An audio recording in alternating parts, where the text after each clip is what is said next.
Deuteronomy 8, verses 7 through 18. For the Lord your God brings you into a good land, a land of brooks of water, of springs and of underground water flowing into valleys and hills, a land of wheat, barley, vines, fig trees, and pomegranates, a land of olive trees and honey, a land in which you shall eat bread without scarcity. You shall not lack anything in it, a land whose stones are iron, and out of those hills you may dig copper. You shall eat and be full, and you shall bless the Lord your God for the good land which he has given you. Beware lest you forget the Lord your God in not keeping his commandments, his ordinances, and his statutes, which I command you today, lest when you have eaten and are full and have built fine houses and lived in them, and when your herds and your flocks multiply, and your silver and your gold is multiplied, and all that you have is multiplied, then your heart might be lifted up, and you forget the Lord your God, who brought you out of the land of Egypt, out of the house of bondage, who led you through the great and terrible wilderness with venomous snakes and scorpions and thirsty ground where there is no water, who poured water for you out of the rock of flint, who fed you in the wilderness with manna, which your fathers didn't know, that he might humble you and that he might prove you to do you good at your latter days. Unless you say in your heart, my power and my might of my hand has gotten me this worth. But you shall remember the Lord your God, for it is he who gives you power to get wealth, that he may establish his covenant, which he swore to your fathers, as it is today. The word of God for the people of God.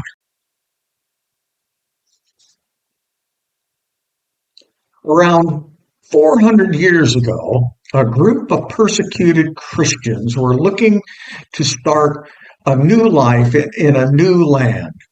They were going to build heaven on earth, and they boarded a ship called the Mayflower and sailed to the new colony that would later be in Massachusetts. And of course, these are the famous pilgrims that we celebrate at Thanksgiving. They had been persecuted because of their religious beliefs, and they were going to a new land, to a good land. And they were hoping to start a new revival amongst themselves of God's kingdom here on earth. And it really didn't work out that way. A lot of the pilgrims perished that first year from disease and hunger. And it was a tough winter, yet they were also human. And with those human failings that came with human failures. Yet, one thing they did do was even amidst the trials and the tribulations that they were going through, they remembered God and they gave thanks to God. And there's some debate exactly what that first Thanksgiving was like. But they were thankful, those that had survived. They were thankful for coming into that new, good land. Well, the Israelites also entered a new, good land, a land with water and good soil. And they entered that land that God had promised them. God had told them that he was going to give them that land. And the Israelites went in and conquered the people that were there with God's help. And they settled there. And just as God had predicted, They slowly forgot about his promises, about his goodness, and they began to see themselves as the great um, entrepreneurs of their day, that they were the ones that conquered the land. It was they who were getting rich off the land because of their good work, and they had forgotten God's mercy and bounty. And um, from time to time, God would send various people to chastise the Israelites, and they would turn back to God for a while.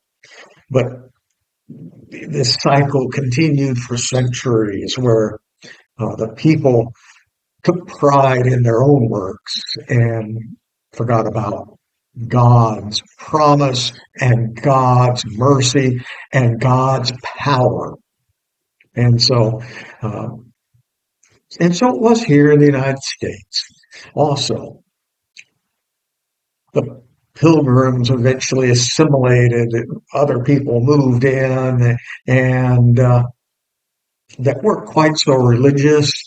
And eventually, this practice of Thanksgiving kind of died out. There was still celebrated in a few local locations, but it was not the big ceremony or big celebration, I should say, that we think of today.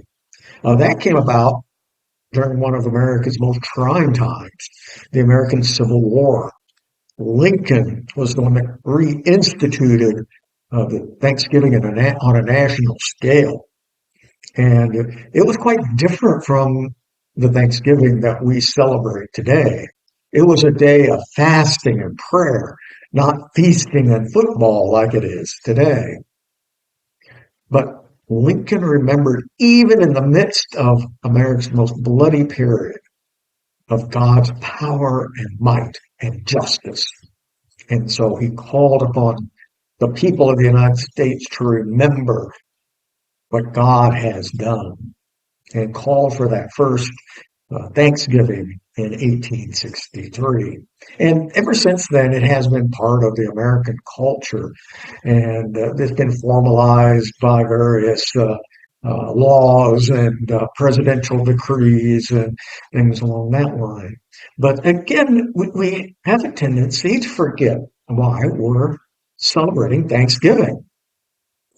It's a day off for many people. Even some of the biggest department stores are closing on that day, so people can spend time with their families. That's important, to spend time with their families. But that's not the purpose of Thanksgiving. It's a benefit of Thanksgiving. But we need to remember that Thanksgiving is a time in which we honor God, in which we give thanks to God and give him the recognition that is because of his goodness, his power, and his mercy that we have what we have. We are like the people of Israel again. We look upon ourselves as, here in the United States, as the mightiest country in the world. It's because of what we have done.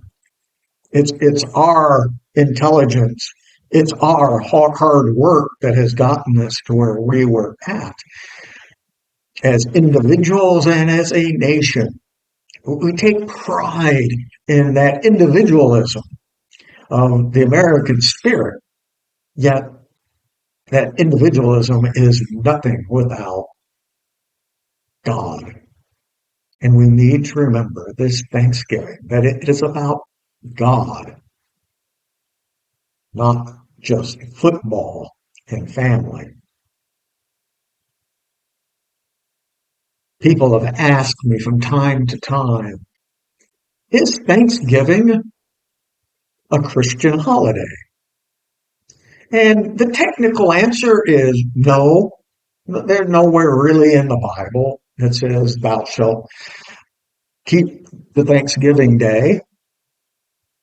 Yet, in many ways, it is core to Christianity, to the Christian belief that we honor God not just one day the year, but every day. We as Christians should be the most thankful people on earth because we have salvation through Jesus Christ, God's Son. And if that isn't something to be thankful for, I don't know what is.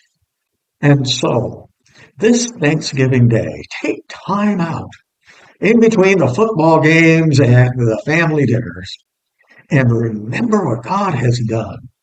Remember those blessings and start a tradition that you don't thank God just one day of the year, but every day for the goodness and that good graces that He has given to us.